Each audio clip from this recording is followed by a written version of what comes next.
Get to bed on time, fall asleep fast, stay asleep for 7 to 9 hours straight, and wake up ready to work. If you can do these 4 things, I would say you got pretty good sleep. And I want to start by solving get to bed on time because it's usually the hardest one to solve.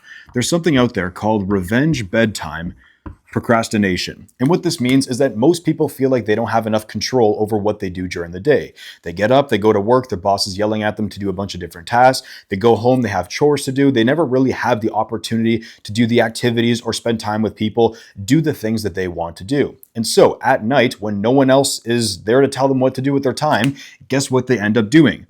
All of the things that they would have preferred to do during the day, but didn't have a chance to. And so they watch TikTok, they watch YouTube, they watch Netflix, they text people, they gossip, they play games, they go out, they party, they do all these things.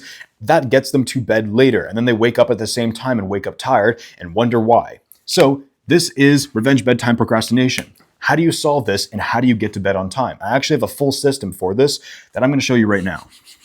Now, when I'm running my little system, it only has 4 steps. It's really simple. And the only thing that you need to pull it off is not some special product. It's actually your phone. So I'm going to do it with you. And we need the stopwatch. That's what we need. We need to go in the stopwatch app on our phone. And what we're going to do is we are going to start this stopwatch. So I'm going to hit the start button with you and we'll do it together. Okay, time is running. Next step is to stay on the stopwatch screen the entire time. This only works, or at least it works at its best, when I'm not swiping off and I'm going, not swiping off and I'm going to a bunch of different apps. I'm going on Instagram, I'm going on TikTok, I'm scrolling around. I want to stay on the stopwatch screen the entire time. So we stay on the stopwatch screen. Now, how this system works is that you have a set amount of tasks that you do as your regular nighttime routine. Even if you don't feel like you have a nighttime routine, you probably have a set amount of tasks. And that can be as simple as brushing your teeth. Then you get in the shower. Then you get out and you wash your face, let's say. Maybe this isn't the perfect order. And then you pee one more time. Then you get to bed. And getting to bed is the last thing that you will always do no matter what your schedule looks like, because you'll wake up, you'll go to work, you'll eat your food, you'll walk your dog, you'll do all of your things throughout the day and you'll have your nighttime routine. And the final thing that you do is get into bed so you can sleep. But first, we have to get these things done because that's part of our regular routine. And so what I want you to do, we're still in the stopwatch screen, by the way.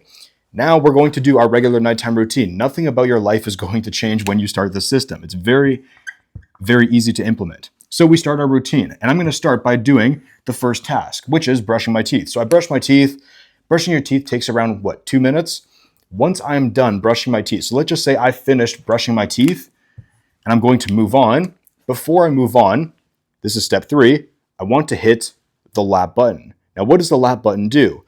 Well, the lap button tells you exactly when you finish that task at. So task, then we hit the lap button. What happens next? We move on to the next task, obviously. So we go from brushing our teeth, now it's time for us to shower. Showering takes 5 minutes, whatever. Now I finish showering, and then I hit the lap button again. So the task and lap is kind of like a cycle. You do a task, then you hit the lap button. Then you do a task, then you hit the lap button. Then you do a task, you hit the lap button. You do a task, hit the lap button. And you keep repeating this cycle again and again and again until you finish a task, hit the lap button. Finish a task, hit the lap button, finish a task, even if you're peeing. It's something as simple as taking a pee. If it's something that you do regularly in your nighttime routine, that is something that needs to be lapped and accounted for in your stopwatch. And so you hit the lap button, you pee, hit the lap button, now you get into bed. And so you've run this cycle of task to lap, then task to lap, and you finish this entire cycle until you have nothing else to do but lay in bed and fall asleep. And you have nothing else to do but stop your timer. So now my timer's done. I go to bed, and now it's time for me to fall asleep. When you do this, when you follow this system, very simple system, I said it has 4 steps. 4 steps is to stop the stopwatch and go to bed. If you're going to try this little system tonight for the first time ever, you are immediately going to notice 2 things. The first thing is that, by gosh, I waste a lot of time doing things that are not contributing to me getting to bed, and I can prove this. Let's just say these are your 4 tasks. In order: brush teeth, shower, wash face, pee, get to bed. And you do the task and lap cycle for each of these things, so all of these are accounted for. But then you brush your teeth, and instead of immediately going to shower, you text your buddy, and then you call your mom, and then your aunt asks you for a favor, so you'll help your aunt. Then you decide, oh, it's probably a good night to wash the dishes. And although it doesn't seem obvious, you just 5 or 6x the amount of time that it took you to go from brush teeth to shower.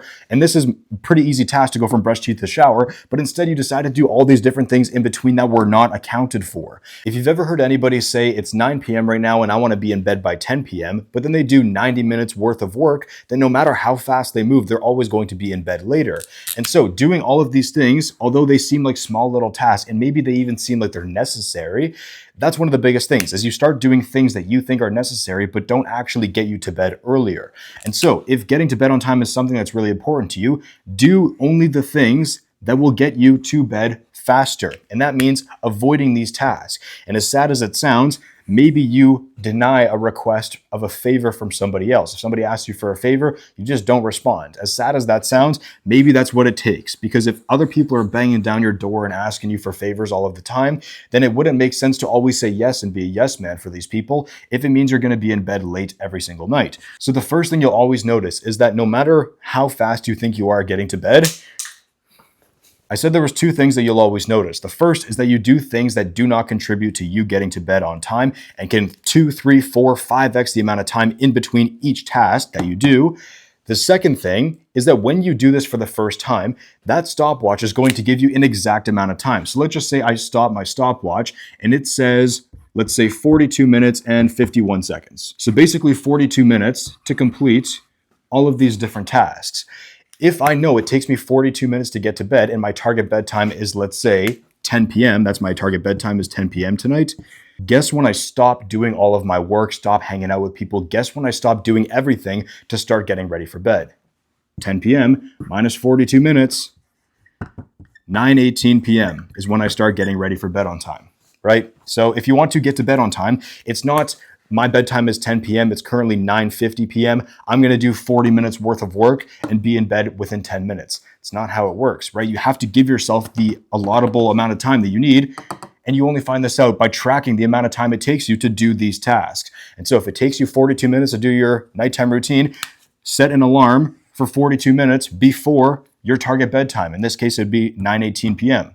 So you can do that. Those would be the 2 things you notice. And if you start your stopwatch, and this is the biggest step, is staying on the screen, because if you screw off and then you go check out TikTok and you're doing your stopwatch and you decide to go on Instagram, kind of ruins the whole purpose, because now the stopwatch is running and you're not even paying attention to it. And it's also delaying the amount of time it takes to complete each task. So you're lengthening the time for everything that you do. So if you just kept your phone beside you, kept the stopwatch on, did each task, when you were done a task, you hit the lap button, and you repeated that cycle of doing a task, then hitting the lap button for every task that you do until you are in bed with nothing else to do but stop that timer and go to sleep, you will immediately be able to move faster through each task. You'll know what time to start getting ready for bed. And I absolutely promise you that you will be in bed earlier tonight. So feel free to give it a try.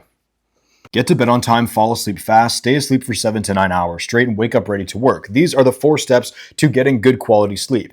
And I'm assuming that we've already gotten to bed on time. So you already got to bed on time and now you're laying in bed. How do you then fall asleep quickly? Because you can't just get into bed and then lay there eyes wide awake for an hour. It's kind of useless. So you want to make sure that you fall asleep fast once you're in bed. I have a few things that I do to get this done, and it starts with what I do before I get into bed. So I'll start with before. Now, these would be things that I include in my nighttime routine that make me feel sedated. The entire point of this section is that the things we do before we get into bed don't excite us and instead relax us. And the things while we're in bed aren't super strenuous and allow us to fall asleep quickly. So I'll start with what I do before I get into bed. And for these things that help me fall asleep quickly, I'll just list them out in sequential order so you don't have to mix and match the order. You could just go from top to bottom. The first thing that I do is look at supplements. Now, these kind of supplements are not the kind of supplements that give you energy. They're simply ones that help me be sedated. So this would be melatonin, this would be magnesium, this would be ashwagandha. Those are usually the big 3 that I keep regularly in the lineup. Now, I wouldn't recommend taking melatonin every single day because you could develop a dependency on it to the point where you need melatonin to fall asleep, and that's probably not an ideal situation to be in. But if you're taking sleep supplements, I recommend taking them before you do anything else, because by the time you do everything else that you're about to do, it'll probably take you 30 to 40 minutes to end up in bed and actually fall asleep. And by then the supplements will have kicked in. But if you take supplements right before you get into bed, it'll take a while before they have an effect. And so if you take these supplements first, then by the time you do everything else that I'm about to show you, they will be in full effect at the end. The second thing I do is keep my final meal of the day small. And I talk about getting jacked a lot on this channel. That's mainly the main thing we focus on here. If you're eating your meals, you're not always going to have like a 2 to 3 hour break before you go to bed. You know, people say don't eat 2 hours before you go to bed or whatever the number is. If you're trying to build muscle, that doesn't really apply to you because you have to eat a certain amount of food and a certain amount of meals, certain amount of calories throughout the day. And so that means spacing out your food. But you want to make sure that this small meal and this final meal is not gigantic, because imagine you eat 3,000 calories and then try to sleep. You're going to be holding tons of food in your stomach. You're going to be tossing and turning because you're going to be restless. And it's going to be hard for your body to enter a state of rest and digest, because when you're eating food, you are in a temporary state, even if it's really small, of fight or flight. But you want to get to a state of rest and digest. And that only happens when your body is calm enough to then process that food. But while your body's processing the food, it's kind of agitated and it's hard to fall asleep like that. So you want to make sure that this final meal is small. Now, how small should this meal be? I've always gone by the principle, this isn't set in stone, but I've gone by the principle personally that I want this final meal to be around 15 to 20% of my total calories for the day. So if I'm eating, let's say, 3,000 calories a day, this final meal would be like 450 to 600 calories, somewhere around there. Now, there's nothing strict about 15 to 20%, but I don't want to have like 30 or 40 or 50% of my daily calories right before I go to bed, because once again, it's going to be tough to digest. So I make sure this final meal is small. The third thing I do is that I set my phone to night shift. And this might sound like a really small thing, but there's some research that proves that the blue light emitted from your phone, this light right here, keeps you up at night. It keeps you awake. It keeps you agitated. And often when you look at blue light, when I'm looking at my phone like this, it is often signaling to my brain that it is go time, that we are supposed to start working, that we're supposed to be agitated. That's not what I want when I'm trying to fall asleep. So what do? Hey Siri, turn on night shift. And it sets my entire phone yellow. And so you can see here, if I'm scrolling around, everything has an orange tint. The phone essentially sets all of its pixels to an orange-ish color. And that allows me to then block blue light. So you could get blue light glasses and pay like 15, 20 bucks for blue light glasses. You could do that, or you could just set your phone to night shift and block the blue light that way, or just not use your phone at all. It's the fastest way to go about it. But I set my phone to night shift because I probably will need my phone for future tasks before I get to bed. Then I get in the shower. I shower at the end of the day, but I want to make sure that this shower is warm, not a cold shower, not David Goggins, not trying to fight, an ice bath or anything like that. I take a nice warm shower. And what this warm shower does is that when the hot water is hitting you and your body will regulate itself by bringing down its core temperature to then match the temperature of the water itself. So the opposite effect is true when you're taking a cold shower. Your body responds by heating itself up. When you take a hot shower, your body responds by cooling itself down. And you want to have a colder body temperature when you are entering the bed, because how hard is it to fall asleep when you're super sweaty, when you're super hot, when you're super damp? I also want to point out that when you're eating this final meal, there should not be a ton of protein, fat, or sugar. So I didn't say carbs, I said sugar.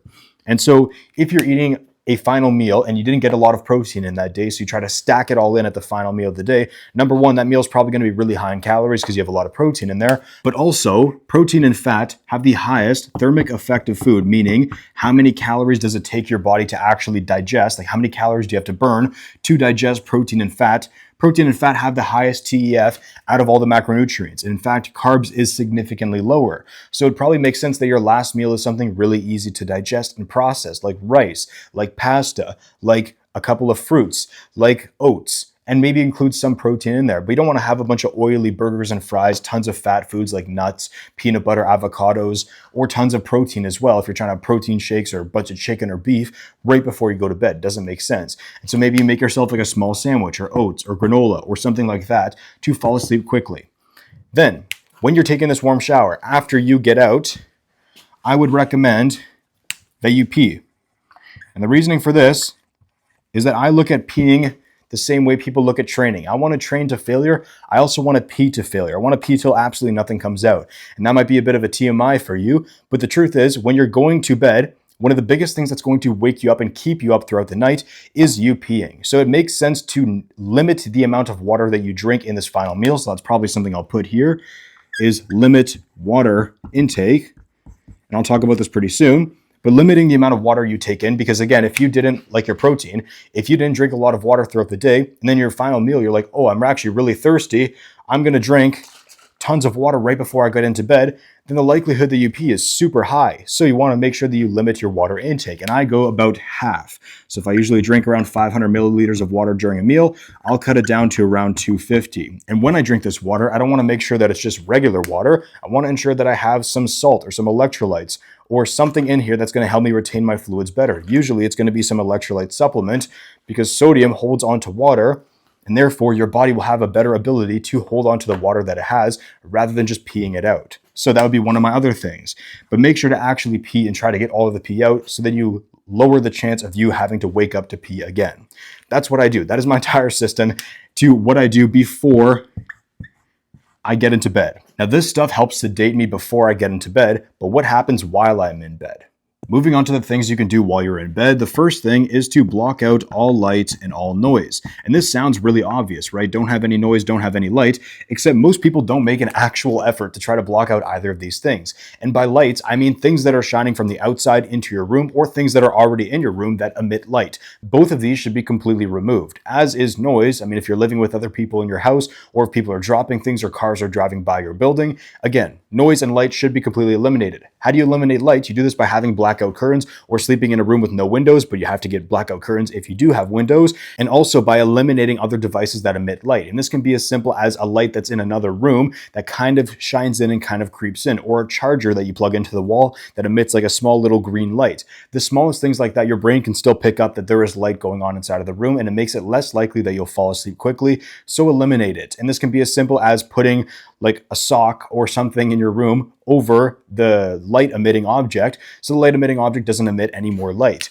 And when I eliminate noise, I want to ensure that I can't hear anything. Now, if you need to hear your kids in the middle of the night or someone else, it probably makes sense to not incorporate some of these things. But if you don't have that responsibility right now, I would take full advantage of this. I use reusable silicone earplugs. This is the brand that I use. And I put these in. I figured this out about 7 months ago. And for those past 7 months, every single night, I have had these in my ears when I'm sleeping. This blocks out like 95% of the noise that you would hear from other people moving around, people dropping things, people talking, cars driving by, all sorts of random noises. These completely block it out. And so reusable silicone earplugs, if you also want to put some industrial headphones on top of that, if you sleep on your back, that could work as well, but that's more of an extreme case scenario. Usually the earplugs are good enough.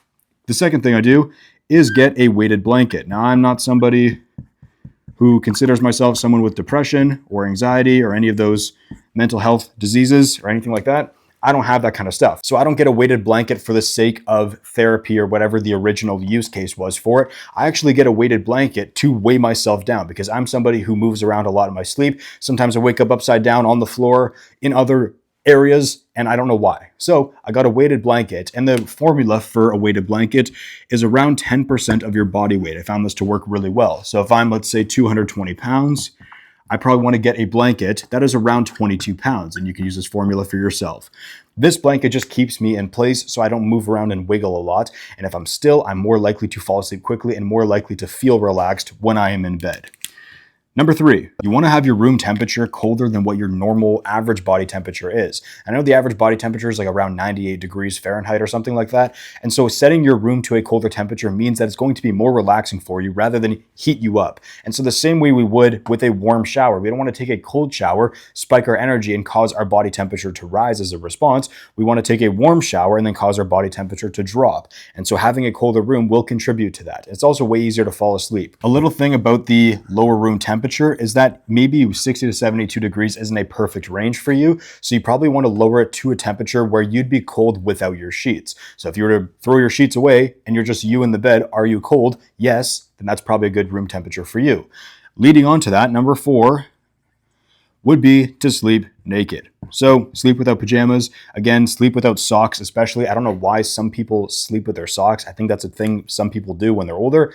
Doesn't really make any sense unless you're freezing cold and you need to heat up. One of the fastest way to heat up your entire body temperature is to warm up your feet. And so often, if your feet are cold, the rest of your body is cold. I'm not saying to sleep with cold feet, but if you're sleeping with socks, pajamas, hoodies, sweatpants, all these things, makes it less likely that you'll be more relaxed when you're falling asleep. And you'll notice it very quickly that when you remove these things, it's a lot more relaxing. Number 5 is I read, and I read the Bible. Now, that's my book personally. Maybe you read a different book. I would just recommend not doing something that's super energizing. So not watching like a John Wick movie before you go to bed, not watching something super that hypes you up, something that calms you down. And for me, that's the Bible, and I get my reading in that way. That's what I do personally. An honorable mention that I'll stick in this section as well is keeping your phone out of reach. So I keep my phone on my dresser personally because I use it as an alarm, but I don't put it by my bedside, like nightstand area, because if I wanted to grab my phone, let's say, and I'm laying in bed and I just want to grab my phone, I could do it right here. It's pretty easy to grab my phone and I'm more likely to use it. But if I put it, let's say 5 feet away to the point where I'd still hear my alarm, but it's not close enough for me to grab, then it becomes I get the benefit of the alarm still sounding off, but I get the secondary benefit of also not being able to reach my phone when I want to. And so I'm less likely to use it that way. So that's my exact formula. 10 easy things that you can do, actually 11. All the things I do before sleep, all the things I do while I'm in bed. The goal is to sedate myself when I'm getting ready for bed, and then while I'm in bed, not do anything super exciting and block out outside things that would normally keep me awake. And you'll notice these supplements, the first thing that I said right here, will have kicked in by the time I start reading the Bible. So I'll do all these things in between. All these tasks are not stimulating, they are sedating. I get to bed, and these supplements kick in, and I'm good to go, and I fall asleep quickly pretty much every night. But the biggest thing that I can give you as a piece of advice for this section is to work as hard as humanly possible. And this means working every waking hour on the goal that matters to you. So maybe you work a job you don't like. When you get home, I don't recommend that you chillax and watch YouTube and Netflix and chill and do what you feel like doing. Often it requires you to work a little bit harder, a little bit extra. And that's not really conventional advice because most people say you should chill out, you should enjoy yourself after you're done all your work. I would say to go back to work, because if you can force yourself to work, you will be even more exhausted by the time you get to bed, and therefore you won't have any energy kicking around left over from the day. You'll have enough adenosine built up in your brain, which makes you feel tired, and that only happens when you work harder and progress through the day. But if you went an entire day without working hard, then it's more likely that you'd be restless by the time you fall asleep. So if you work as hard as you possibly can, you also get more work done, you're more proud of the work you do, and by the time your head hits the pillow, you fall asleep real quickly. So that's what I do to fall asleep fast. Get to bed on time, fall asleep fast, stay asleep for 7 to 9 hours straight, wake up ready to work. Now that we've gotten to bed on time and we fall asleep quickly, it is now time to stay asleep. And this is a bit of a unique scenario because getting to bed on time was something that you could fully control. Falling asleep fast was something you could also control. But staying asleep for 7 to 9 hours straight, meaning that you don't wake up throughout the night to go pee or for whatever other reason, you stay asleep. You can't really control if you stay asleep or not. So what we can do is prevent as much as we possibly can before we sleep. We can act on all of this stuff so that when we're sleeping, the likelihood that we get interrupted by these things is lower. I can't guarantee 100% success rate every night, but it is lower than what it used to be. And so I want to focus on this section in particular. Now, there's an infinite amount of things that can wake you up during the night. And if you have kids, if you have a specific disease that wakes you up in the middle of the night, I'm not going to account for that because I don't have either of those things. But what I will say is there are 3 main things that would wake you up in the middle of the night. And that is that you have to pee, that the temperature, either of your body or your room or both, are too hot for you to fall asleep because your body has to be cold enough to fall asleep. And finally, there is a loud noise. So there is a loud sound that wakes you up. And usually with this noise, it's not like a persisting small humming noise. It's usually like a loud bang that happens all at once. And so these 3 things, peeing, hot temperature, and noise, are the 3 things that are most commonly going to get you up in the middle of the night. I want to solve peeing first. And this one's pretty simple.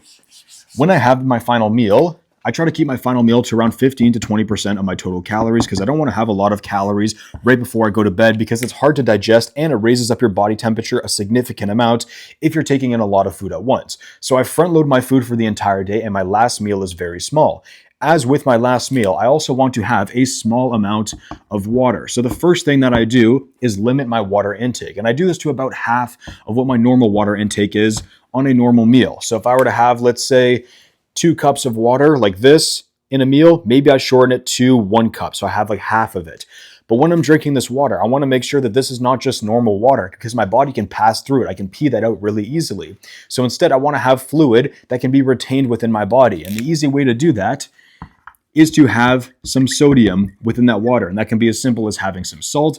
I prefer to have an electrolyte supplement personally, so I could have like some electrolyte sticks or a scoop of electrolytes, but I'll just put salt right here. And if you don't want to have salt or electrolytes, maybe you want to have a zero sugar sports drink like Gatorade Zero or Powerade Zero, something without sugar that's not going to spike your insulin and give you a ton of energy right away, but something that also has electrolytes in it that tastes good. You can have a small amount of this, whatever this liquid is, with your final meal instead of chugging tons of water. And so if it's not already obvious, don't have tons of water right before you go to bed, and don't not have a lot of water throughout the day. So if you're going the entire day and you're thirsty the entire day, and then all of a sudden it's 8 p.m. and you're eating your last meal and you're like, holy cow, I'm really thirsty. I haven't drank water all day. Let me drink 10 of these. Yeah, you're probably going to pee throughout the night. I've also noticed, I'm not sure if this is 100% scientific facts, but I've noticed when I take my creatine dose, because I take creatine every single day, as do most people who go to the gym. If you take creatine, try not to take it right before you go to bed. I've always noticed that when I take creatine sucks in water towards the muscle cells. I've noticed when I take creatine before bed, I tend to pee a lot more throughout the night. Maybe this is subconscious in my head, but that's just what I've noticed over many nights of taking it right before I go to bed. I usually wake up to pee. So if nothing else changes, this might actually be true. I'm not 100% sure, just letting you know. So you take a small amount of water, and when you're drinking that water, you mix it with sodium, salt, or electrolytes, or zero sugar sports drinks. The final thing that I would suggest is to pee twice before you get into bed. And this can be as simple as going to the bathroom, immediately peeing, then you brush your teeth, then you shower, then you wash your face, and then you do all your nighttime routine stuff in the bathroom, and then you pee one more time before you get into bed. And I use this term, we talked about training to failure, right? The importance of training with intensity till you can't do any more reps. I use peeing the exact same way. So I pee till nothing else comes out. And that means really pushing myself to pee, because if I'm leaving stuff in the tank, that tank is going to get filled up overnight. And I want to ensure that that tank is empty as possible by the time I get into bed. And so that's my entire strategy. So small amount of water, sodium, pee twice, limit creatine intake, pee to failure. That's it. That solves peeing. Now I want to move on to hot temperature. I talked about this earlier in the fall asleep quickly section, because you're going to fall asleep much quickly if your room temperature is significantly colder than your body temperature. So I talked about the ideal room temperature being 60 to 72 degrees Fahrenheit for a room. And this is significantly colder than the body's. So I talked about 60 to 72 degrees Fahrenheit being the ideal temperature for most rooms, and this is significantly colder than the body's average temperature of around 98. But you want to make sure that you are cold without your sheets, and so that's a pretty easy way to figure out if your room's cold enough. So this will allow you to fall asleep quickly, but what happens is you need to stay cold enough throughout the night, because if you wake up super hot and night sweats, likelihood that you're going to get up is a lot higher. So how do we limit this? Well, we want to keep this obviously at the same temperature, but the easy way to do this is just get a mini fan and aim it at your head. I don't really have anything special. Maybe you have like a pillowcase that cools your head, whatever you have, or like one of those special mattresses that change temperatures. Maybe you have something like that. For me, this is a $12 fan that you can get from Walmart. Pretty simple fix. And then you just aim it at your head. Make sure that fan is clean, because if it's blowing dust in your face, there's a lot of bacteria there. It's pretty gross. And so you don't want to do that. Very, very simple fix. I'm not really fancy with how I do things. I just try to make sure it's functional first, and then I worry about fanciness after. So hot temperature, that is it. Also, if you make sure that your final meal is small, like I said earlier in the sections, if I'm eating a final meal that is high in fat, super high in protein, or super high in sugar, foods that are high in sugar are going to spike my energy, but also foods that are super high in fat and protein burn calories. They burn a lot more calories through a higher thermic effect of the food. This is how many calories my body is burning trying to digest this food. Fat and protein are at the top of that list out of the 3 macronutrients. Fat especially. So if you're going to have like oily foods or like avocados or anything super high fat, nuts, cheeses, all this stuff, right before bed, TF goes up. And that means your body temperature goes up, which means it takes longer to come down. So there's that. Finally, we have noise. Teased it earlier. The easiest way to do this is with silicone earplugs. And so I have these silicone earplugs that I use, these PQ, pretty sure that's the name of the brand.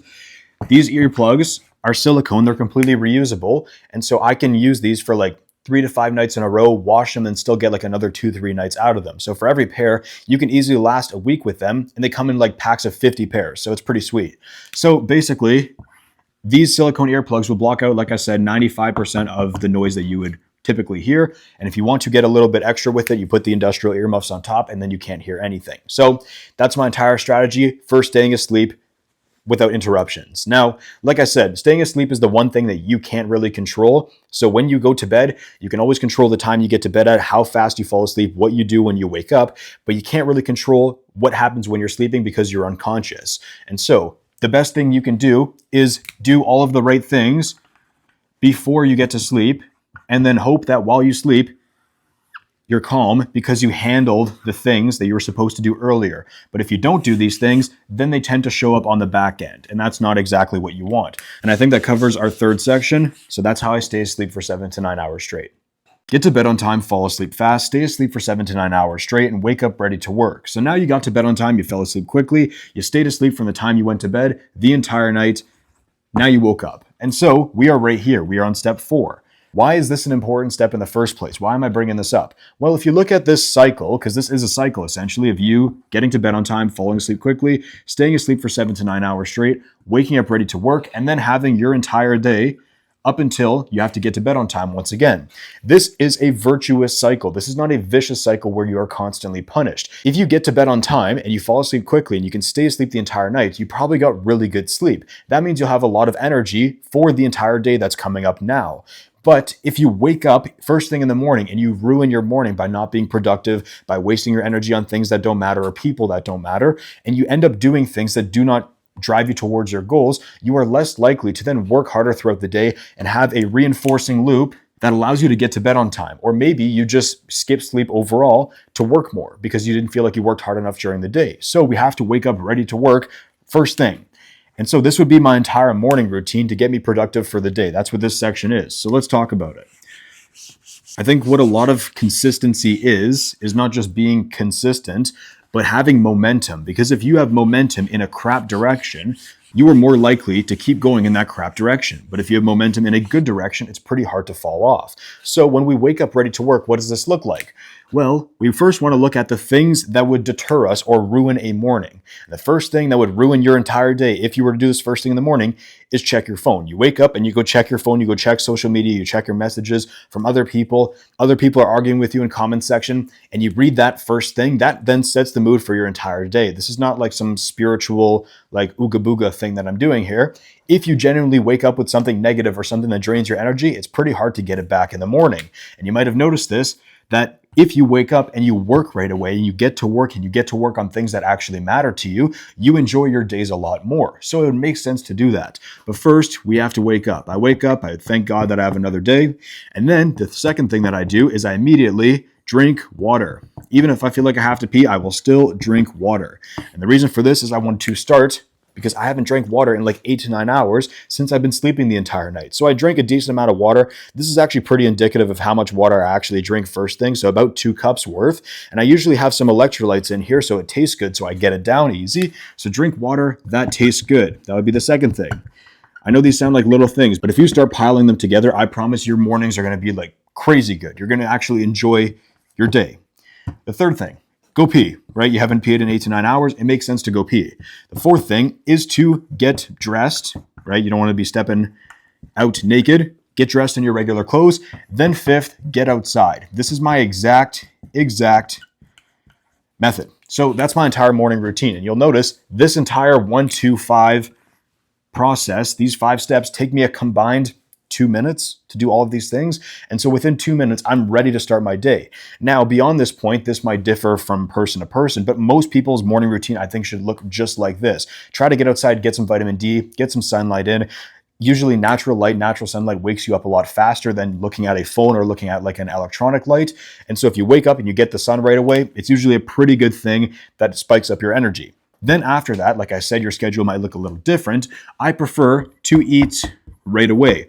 Now, what you eat might differ from what I eat personally because everybody likes to have something different in the morning, but I'll tell you what I do. I have a shake, and I've been running this for a very, very, very long time now. I've actually lost count for how many days I've been doing this, months, years even. I've been having shakes in the morning because it's super quick for me to get down. I can hold in one hand, I can bring it with me anywhere, and the best part, I can drink it while I work because I like to work a lot, but I don't want to have to sit there with like eggs and like rice and like toast and like bacon in the morning. I have to like scoop it all up with both my hands. If I have a shake in a bottle, I can take it with me anywhere I go. And so for me, this is completely portable and not an inconvenience at all.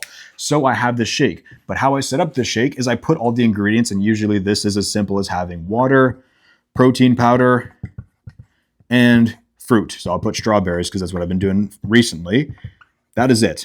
So I measure out all my stuff, have a cup of water, 2 scoops of protein powder, and then like 140 grams of strawberries, frozen strawberries. And then I put that in a shaker bottle, and I leave this shaker bottle in the fridge overnight. And then first thing in the morning, after I've done all of these things, wake up, drink water, pee, get dressed, get outside, then I go blend my shake. And I blend my shake. Now I have all my breakfast ready. I have all of my morning routine done in under 5 minutes, which is pretty crazy. And so after I get outside, after I do all of these things, within 15 minutes, I am at my desk working. And for me, that is awesome because it's super reinforcing to have all of these things happen super quickly, have nothing get in your way, have good sleep from the night before, and ideally wake up early. I'm up around 5 o'clock, 5:30 every morning. And so I'm up before everybody else. I don't have to deal with anybody else. I can do these things quickly. I can make my shake. I can get to work right away within 15 minutes of waking. And that allows me to stay super focused for the entire day. And the most important thing of all of this, and I teased it in the previous section, is that you work as hard as you possibly can.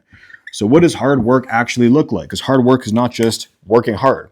Hard work means focusing on something that matters to you every waking minute that your eyes are open. So every minute that your eyes are open can be devoted to work.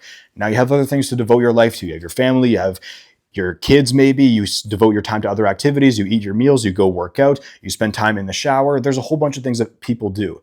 But the point is, every second, time is running, right? And so that means every second technically can be devoted to work, but you still have other things going on. So barring those things, and you have to decide what's important to you, your family, your other activities, your workouts, your meals that you eat, your cooking that you do, other than these things, the rest of your time can go towards the work you do. And this can be the job that you do or the business you run, or maybe you work a job and you're just starting a business, so you're running your business at night.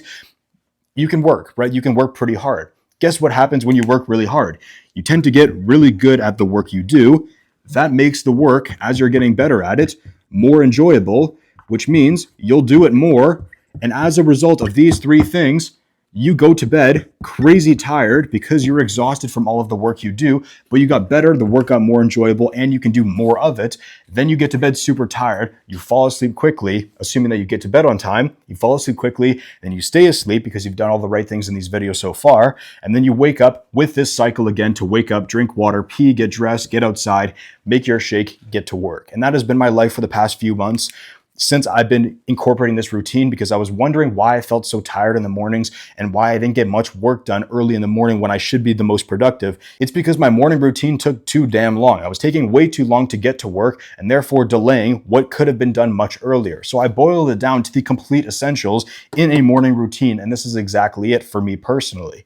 And so I'm able to do this. This allows me to work crazy long hours while still hitting my calories, while still getting jacked, while still sleeping enough, while still accomplishing everything else I need to do throughout the day.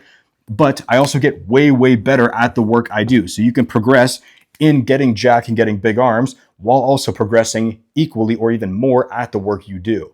So there's no reason why your life should only be work or your life should only be gym. You can do both to maximum efficiency, because getting jacked doesn't take a ton of time.